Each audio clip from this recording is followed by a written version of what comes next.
Hello, today we are going to do question 12 of exercise 5.3 arithmetic progressions. In this question you have to find out the sum of first positive integers which are divisible by 6. यहाँ पे you just have to consider the positive integers. You have to find out the sum of first 40 positive integers which are divisible by 6. तो any number which is divisible by 6 is the multiple of 6 है ना. तो एक तरह से आपको 6 के multiples लिखने हैं. आपको पता है 6 का फर्स्ट मल्टीपल 6 का first positive multiple will be 6 only. ठीक है. And the second multiple will be 12 and so on. अब 6 का positive first multiple is 6. That means A1 is 6. And what is D? D is a common difference. अब क्योंकि ये 6 के multiples हैं तो common difference, the difference between consecutive terms will be 6. We can also calculate this by finding A2 minus A1 or the difference between any two consecutive terms.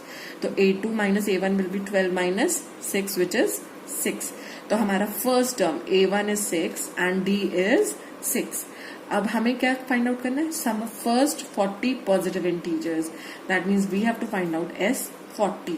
तो S40 will be equal to, हमें पता है Sn का formula क्या होता है. Let us first write down the formula of Sn. Sn is equal to n by 2 into 2a plus n minus 1 into d. अब क्योंकि n 40 है, हमें 40 इंटीजर्स का सम फाइंड आउट करना है.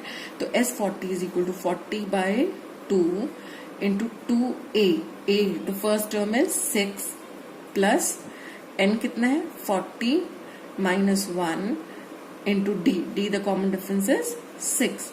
So this is equal to 40 by 2 is 20. 2 into 6 is 12 plus 39 into 6. So this is equal to 20. आप देख रहे हैं यहाँ से हम 6 कॉमन ले सकते हैं.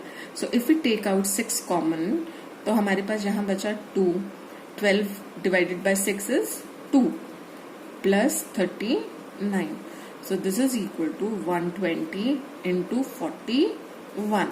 So 120 into 41 is equal to, इसको हम कैलकुलेट करते हैं, इसको हम कैलकुलेट कर देखते हैं. तो दिस इज इक्वल टू 4920.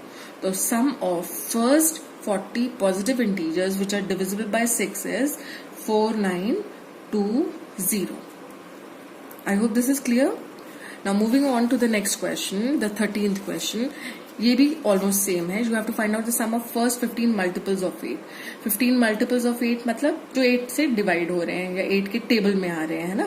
तो 8 के फर्स्ट 15 मल्टीपल्स अब अगर हमें देखने हैं, the first multiple of 8 is 8 only.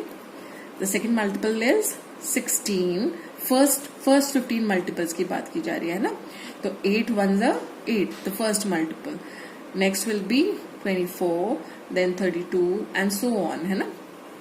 अब यहाँ पर A1 the first term is 8 and what is the common difference? क्योंकि ये 8 के मल्टीपल्स हैं तो उनके बीच का डिफरेंस भी हमेशा क्या आएगा? 8.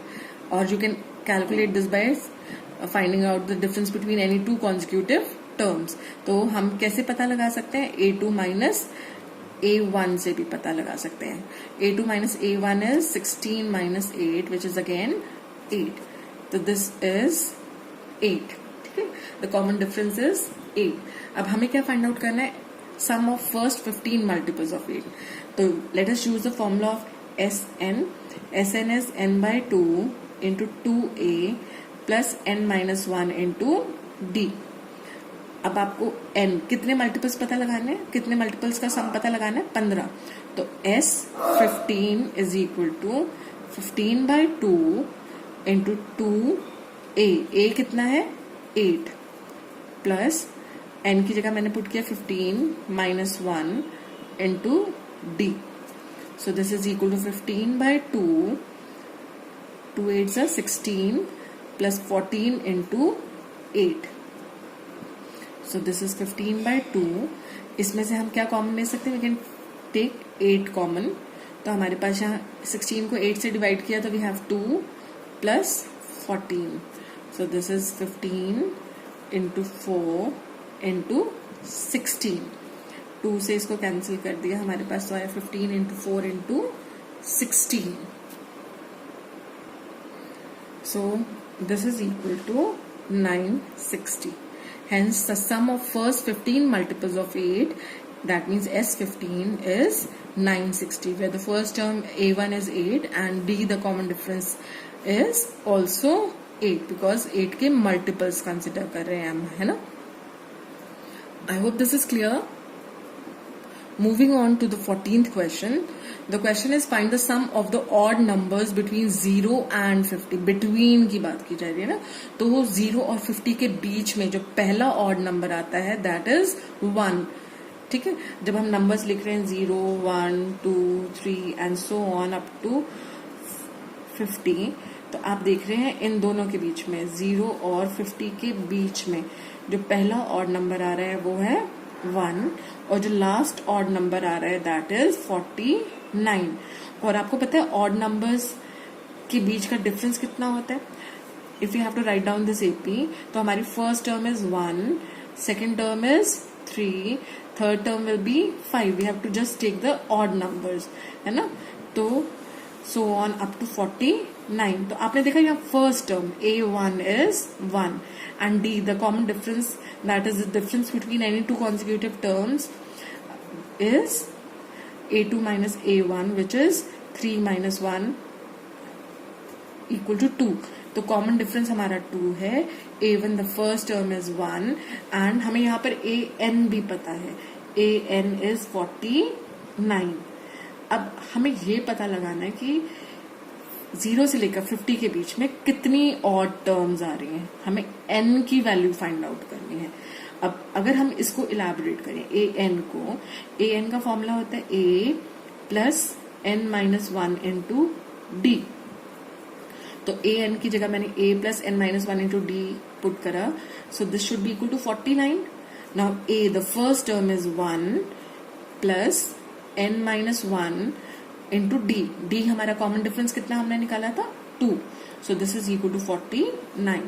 तो n minus 1 into 2 is equal to 49 minus 1 which is 48. तो n माइनस 1 हमारा आ जाएगा 48 by 2. 48 by 2 is 24. So n is equal to 24. ये माइनस 1 जब इधर आएगा इक्वल टू की दूसरी तरफ तो प्लस 1 हो जाएगा. 24 प्लस 1 इज 25. तो हमारे पास कितनी टर्म्स बीच में आ रही है 25 terms. We have 25 terms from 1 to 49. 1 is the first term and 49 is the 25th term. ठीक है, तो अब हमें क्या पता लगाना है. We have to find out the sum of odd numbers between 0 and 50. तो that means we have to find out S25 here. यहाँ पर n क्या है हमारा 25. So this is equal to, हम यहाँ पे क्योंकि हमें फर्स्ट टर्म और लास्ट टर्म दोनों पता है तो हम कौन सा फॉर्मूला यूज कर सकते हैं. We can use Sn is equal to n by 2 into the sum of first and the last term. अब क्योंकि n 25 है तो n की जगह मैंने पुट करा 25 upon 2 into a plus l. a the first term is 1 and l the last term is 49. So this is equal to 25 by 2 into 1 plus 49 is 50. जब हमने इसको 50 को 2 से कैंसिल किया तो we get 25. तो S25 is 25 into 25. 25 into 25 is 625. So that means the sum of